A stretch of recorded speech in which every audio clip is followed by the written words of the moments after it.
Squibb, manufacturing chemist to the medical profession since 1858, bring you Academy Award.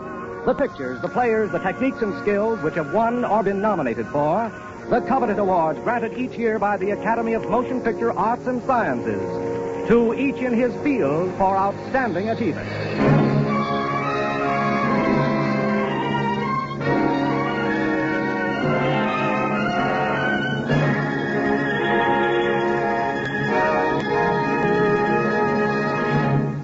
The House of Squibb, makers of the great family of Squibb medicinal products, today bring you two distinguished stars, Charles Laughton and Charlie Ruggles, playing the famous roles they created for the screen in that outstanding comedy drama, Ruggles Red Gap.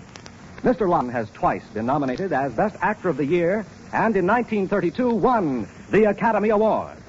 Ruggles of Red Gap was nominated as Best Production of the Year for the 1935 Academy Award.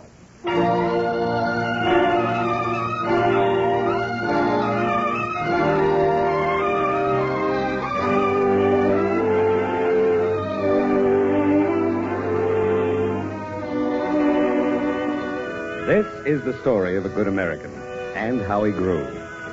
This is the story of Ruggles, a gentleman's gentleman, a man's man, an English valet whose master lost him in an unfortunate game of poker to a horny-handed American citizen of Red Gap, a friendly town of the far west. Do I understand your lordship to say that I was at stake in a game of poker? That's right. It seems I lost you, Ruggles, to Mr. and Mrs. Egbert Floud. Rather rustic chap, Egbert. Made a pile in mining, Ruggles. But you don't have to go off if you don't want to. Go off, sir. I've got an idea. I rather think they want to take you back to Red Gap. Red Gap, sir? Yes, Ruggles. Some outpost in America, I believe. America, my lord. A country of slavery. Oh, I think that's all finished. I believe some chap with the name of Lincoln did something about it. I understand, my lord. There's the bell, Ruggles. I wouldn't be surprised if this isn't that chap Egbert. To collect you. To collect me, my lord? Very well, my lord. By the way, my lord, any parting remarks? I don't think so, Ruggles. Oh, yes, of course. Stiff up a plate, Ruggles. Thank you, my lord.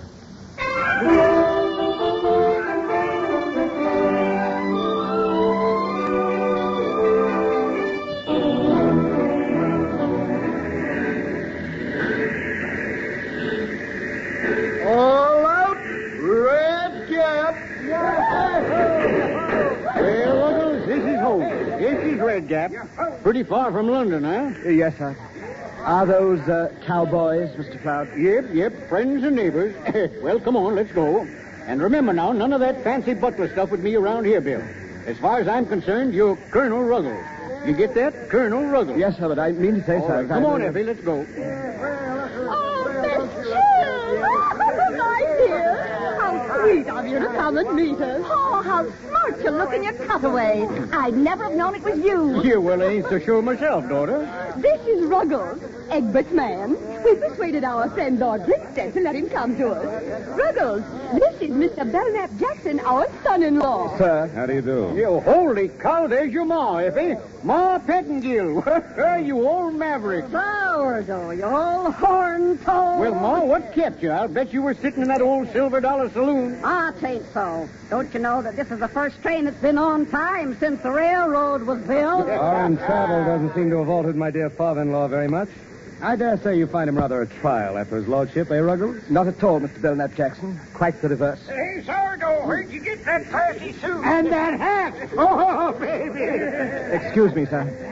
Ma, meet the Colonel. Hi, Colonel. How do you do? Where's your uniform? Mater. Do I hear the voice of that darn dude, Belknap Jackson? Mater, you can't shake hands with him. He's a man's man. You bet your boots he is. Hello, Mother. Why, Effie. Well, darn me if you don't look like a real lady. Hey, boy? Mother, Ruggles is Egbert's servant. Well, too good for him if you ask me. Bring that luggage, Ruggles. Very good, sir. You're going to like it here, Ruggles. If Egbert likes you, you're a regular guy. And if you're okay with Egbert, you're okay with Red Gap. Thank you, madam. And don't be calling me Madam, Colonel. My name's Ma. Ma Pettingill. Yes, Ma. Well, come on, there's the wagon. Let's get going. Come on, Bill. Bill, me, sir. Oh, yes, sir. Oh, yes, just sir. a minute, Egbert. I have written out this notice, which is to be printed in the society page of our newspaper. The Flouds are accompanied by their English manservants, secured through the Earl of Grinstead.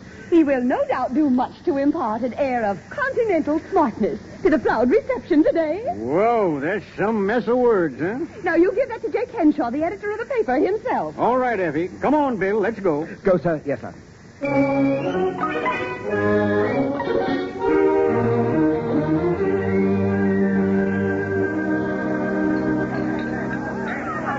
But is this the newspaper office, sir? Oh, no. This is Nell Kenner's place. The Bohemian crowd's having a barbecue. Hello, Sourdough. When'd you come off the train? Well, I just got in, Jake. Jake, shake hands with my friend, Colonel Ruggles. How do you do? Colonel, shake hands with Jake Henshaw, smartest newspaper man in the West. Howdy do. Colonel? What army, sir? Well, the truth of the matter is that I... British Army, retired. You don't say so. Well, say, that's a swell piece for the paper. All right, well, go ahead, Bill. Go on. Now circulate. Make yourself to home. Yes, sir. There seems to be a very tempting odor, sir. Could I inquire into its origin? Well, that's barbecue sauce, Bill. Go on over and chin with the gal who's cooking it. That's Mrs. Judson. Why, Egbert Floud, you old son of a gun. Hello, Nell. I've been looking for you. Where have you been?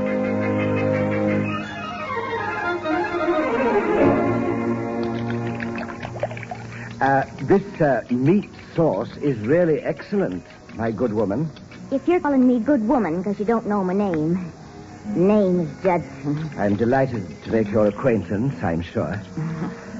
So you like my meat sauce, do you? It's very good. It's very good indeed, in its own way. What do you mean, in its own way? Well, I was just thinking that maybe a few drops of this and a little bit of that might transform it into a really superlative sauce. Oh, so that's what you're thinking. Well, let me tell you that I've been making meat sauce for longer than I can remember, and nobody's ever found fault. My dear Mrs. Judson, I was not finding fault. Well, then, what did you mean by a few drops of this and a little of that? Well, I only meant that maybe a little spice and perhaps some wine vinegar. Who ever heard of putting wine vinegar in a meat sauce? Oh, what? I believe you're kidding me. I shouldn't dream of kidding, of doing such a thing, Mrs. Judson. I was only trying to put you right. Put me right. Now listen, Colonel.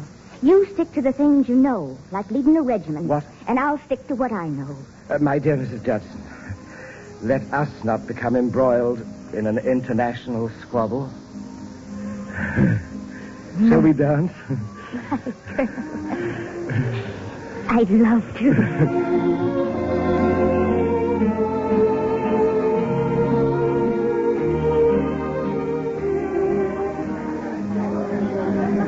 Hey, cheese it, Bill. Here comes bad news himself. It's Belknap Jackson. Colonel, whatever is the matter? I must say you're the finest dancer I've ever had for a partner. Would you excuse me for just a moment, please, Mr. Well, Ruggles, what have you to say? Only that Mr. Egbert brought me here, sir, and told me to mix. I am endeavoring to obey his instructions. Don't be impertinent. I was driving past and I saw you dancing. Saw you with my very own eyes. Now, you'll leave this place immediately. Not without Mr. Egbert's orders, sir. What? I am sorry, sir. I say, was that you that kicked me, sir? Yes, it most certainly was. I hope that'll teach you a lesson. Why, he kicked me? Yes, sir. So I did, sir. Why, I did, didn't I?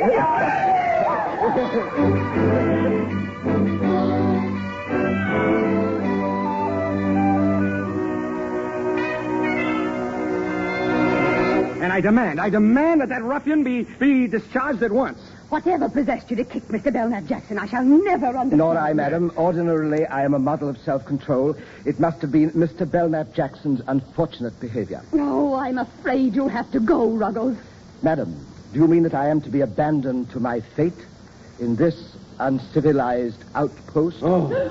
Uncivilized outpost? You see, Effie, the man is utterly impossible. Go and pack your bags immediately. But, sir, how am I to return to England? You should have thought of that before, I'm afraid. Yes, sir. Now, just a minute, Bill. Just a minute. Look here, you two. Before you go throwing Bill out on his ear, you better get a load of today's paper. Colonel Marmaduke Ruggles, late of the British Army, bon vivant and man of the world, is at present the honored guest of Mr. Egbert Floud. Wait. That's not the message I gave you to be printed. I know, Effie, but let me finish. An intimate friend of the Earl of Grinstead, Colonel Ruggles, will be a great acquisition to our social life. We understand that a series of entertainments are already being planned by socially prominent figures of Red Gap, such as Mrs. Judy Ballard and Mrs. Ralph Wilson. Oh, this is disaster. This is complete social disaster. Oh, how dare you pass yourself off as a colonel? I made no such pretense, madam. You know Mr. Floud will call me that. Oh, Mrs. Judy Ballard. A party for Ruggles. Oh, what are we going to do? Oh, how do you do? You must be Colonel Ruggles. This is Mrs. Baron Carey. How do you do? Miss Mary Grant. And I'm do you do? Mrs. Ballard. How do you do? Mrs. Judy Ballard. We felt we simply had to make your acquaintance. What are we going to do? We've got to go through with it. Effie, my dear, we've just called to welcome the Colonel to Red Gap. Oh, how sweet of you. Sure, you'll excuse the Colonel for a minute. He was just going to change out of those black things into something cooler. Well, we'll excuse him if he's not too long. But I thought... Never mind what you thought, Colonel. Charles will tell you all about it. Come along. Colonel? Yes, sir? Yes, Charlie. Yes, Charlie.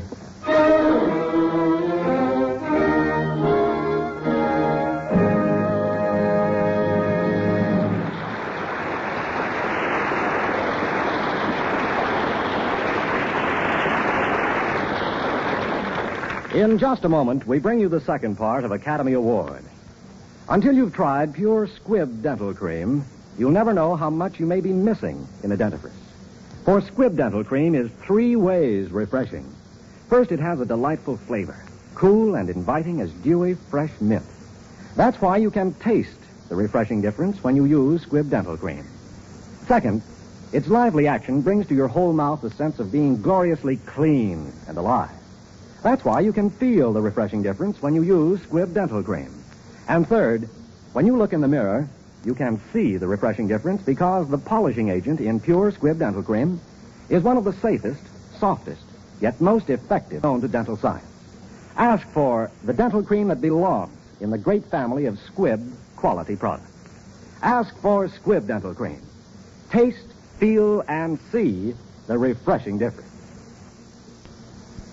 Before continuing with the second part of Ruggles of Red Gap, we want to thank Paramount Pictures for making this story available.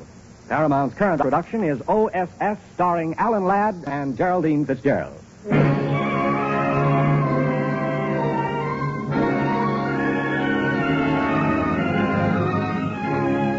And now the House of Squibb presents Part 2 of Academy Award, starring Charles Laughton and Charlie Ruggles in Ruggles of Red Gap.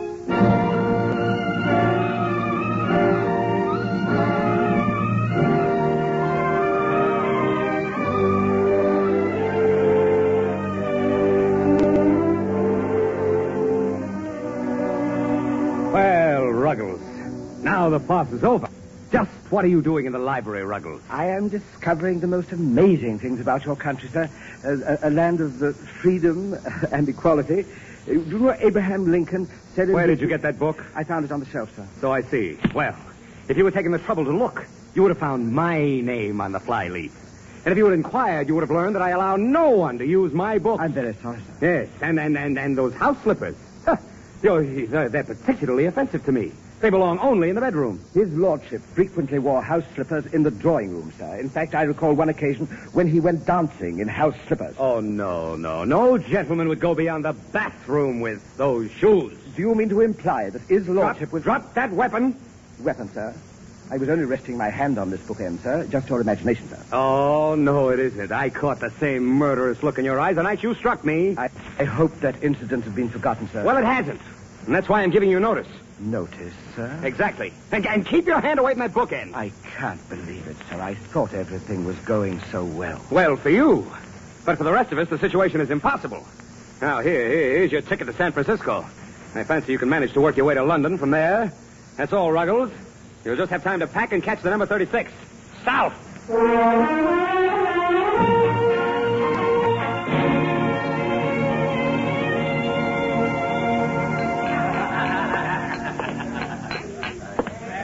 My train is a half-hour late, and I thought I would drop in and have a bite to eat. Welcome to the Silver Dollar Saloon, Colonel. Eat hearty. Well, what are you doing here, Bill? Oh, Mr. Floud, sir.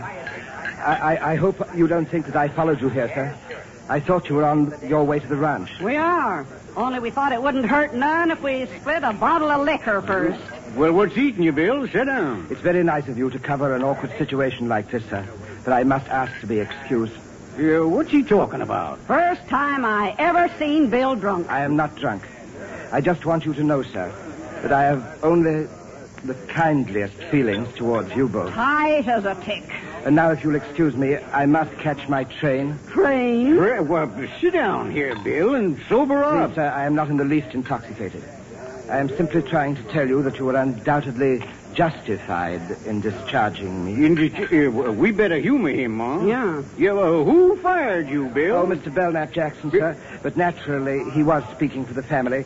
It's very kind of you to furnish transportation to San Francisco, sir. To what? Let me see that ticket. Ma, he means it. You mean that dude, Belknap Jackson, tried to fire you? Why, yes. Well, I'll skin him alive. Now, remember, Ma, don't do nothing rash. He's your son-in-law. Oh, quit throwing that up to me.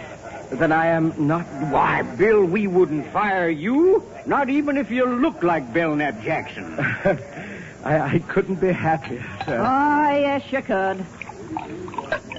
Drink that. Oh, excuse me. I couldn't help overhearing. But will someone please tell me how Mr. Belknap Jackson could fire an important man like Colonel Ruggles? Fire him for what?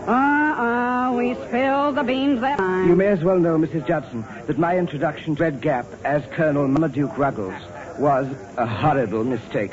I am no one. Oh, you must be someone. No, I'm not. I am just a nobody. Yeah, but don't tell anybody, Mrs. Judson. You mean you're just a plain, ordinary human being, same as us? Oh, I couldn't be happy. Well, come on, drink up, Bill, and then we're going to up and move you back in the house. Ah, but I don't want to go back, sir. What do you mean you don't want to go back? Well, I appreciate all you have done for me, sir. But Mr. Belknap Jackson will never consider me more than dirt under his feet, you see. And this is America, sir. A land of freedom and equality. And I must take advantage of my opportunities, sir, like Lincoln did. We already got a president, Bill. Oh, I am not ambitious for public office, madam. But I would like to become a part of this great country. You see, I want to be free and equal. Well, isn't that what America offers? You bet your boots it is. Now, look what it says in the Constitution. What? Well, I guess Lincoln put it as good as anybody that day at Gettysburg. Remember what he said? What'd he say? Why, he said, Sam, what did Lincoln say that day at Gettysburg? Who? Oh, him. Yeah, why, he said, hey, Curly. Yeah? What did Lincoln say at Gettysburg? Search me, ask Ike. He reads the papers. What did Lincoln say at Gettysburg? Hurry up before I come over and bust you one. Hey, Ed, what did Lincoln say at Gettysburg? I don't know. I wasn't there. Well, what kind of a saloon is this where nobody knows the answer to a simple little question like that? Well, what are you mumbling about, Bill? Huh? Dedicated to the proposition. Well, wait a minute. That's it. Go ahead, Bill. 77 years ago, our fathers brought forth on this continent a new nation, conceived in liberty and dedicated to the proposition that all men are created equal. We are now engaged in a great civil war, testing whether that nation or any nation so conceived and so dedicated can long endure. We are met on a great battlefield of that war. We have come to dedicate a portion of that field as a final resting place for those who here gave their lives, that that nation might live. It is altogether fitting and proper that we should do this. But in a larger sense, we cannot dedicate, we cannot consecrate, we cannot hallow this ground. The brave men, living and dead, who struggled here, have consecrated it far beyond our poor power to add or detract. The world will little note nor long remember what we say here, but it can never forget what they did here. It is for us, the living rather, to be consecrated here to the unfinished work which they who fought here have thus far so nobly advanced, it is rather for us to be here dedicated to the great task remaining before us, that from these honored dead we take increased devotion to that cause for which they gave the last full measure of devotion, that we here highly resolve that these dead shall not have died in vain, that this nation, under God, shall have a new birth of freedom, and that government of the people, by the people, and for the people, shall not perish from the earth. Well, darn my eyes, Bill. After that, I reckon you not ever go back to being a gent's gent. Why, darn it, you're a better American than we are. Of course he is, you silly old coot. He's better because he's new. The newest American is the best American. Why, ask any Indian. Doggone you, Ruggles, I'm furry, and so are all the boys. Snakes and Gila monsters. Look who's come to crab the party. Belknap Jackson, now look here. What are you pussyfooting around here for? I thought I paid your fare to San Francisco, Ruggles. Yes, you did, but I decided not to go. You heard him. He's free, 21, and an American citizen. Righto. Well, then, I have a little surprise for you, Please, Ruggles. go away from me, will you? I just heard that your master is coming here to fetch you. What? It's true. Lord Brinstead arrives this morning. He's making the trip all the way to Red Gap just to take you back into service, Ruggles. Now. Yes, that's so. Well, I reckon old Bill will have something to say about that. What's the matter, Colonel? You look like you'd seen a ghost. I have, and don't call me Colonel. Why? He's coming to get me. You see, I'm still his servant, and I should never have tried anything else. Naturally. Tell him you can't go. But you don't understand. The loyalty of my family to his lordship's family goes back many generations, Mrs. Judson. And so you're going to drop all this. Your chance to be free. To be your own man among men. Just to keep some Englishman buttoned up. Now, Mrs. Judson, please. You see, just at this moment, I feel as if I should like to jump into the river. Well, all right. Go back to your old lordship and see if I can.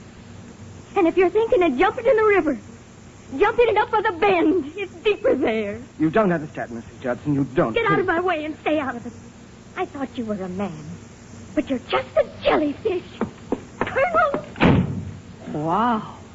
Looks like that gal has her feelings hurt real bad.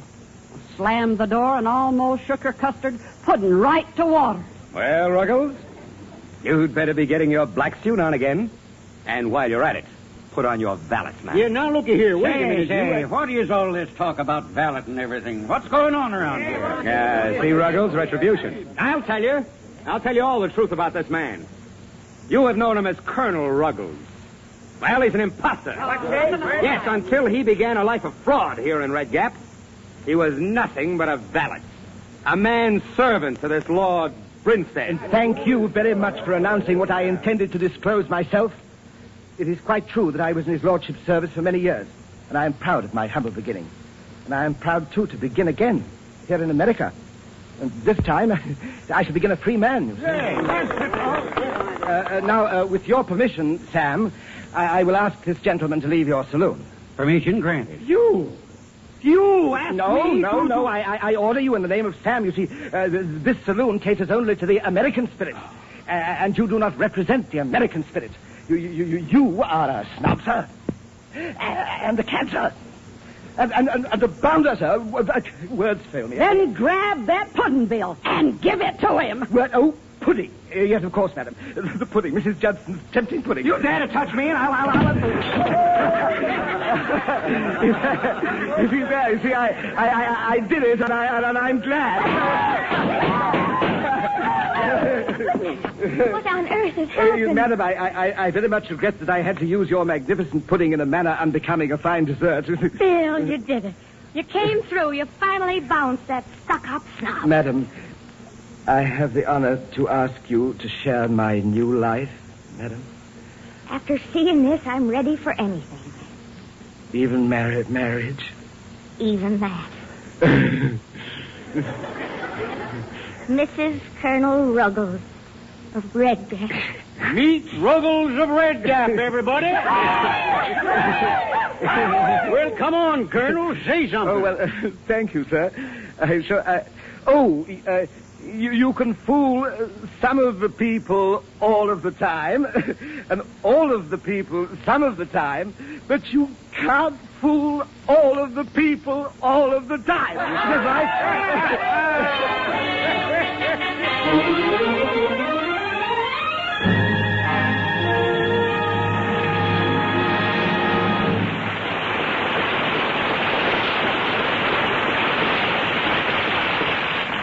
If you were to visit the Squibb laboratories, you could see vitamin D in the making. You'd have to put on dark glasses first, though, because you'd be shown a special lamp. A lamp so powerful that its ultraviolet light converts a substance with no vitamin D activity into a product with 18 million units of vitamin D per gram. That's more vitamin D effect than you can get from the direct rays of the sun on a hot summer day. The lamp that makes vitamins at the Squibb laboratories helps to supply America's babies with the extra vitamin D they need. It is estimated that 80% of all American babies are now given extra vitamin D. That's why the incidence of rickets is steadily diminishing.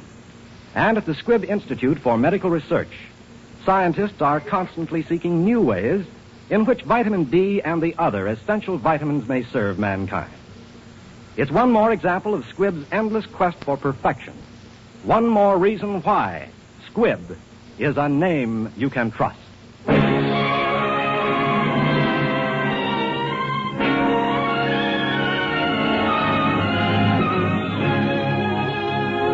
Next week, another great picture. The House of Squibb will present Academy Award starring John Garfield in Pride of the Marines.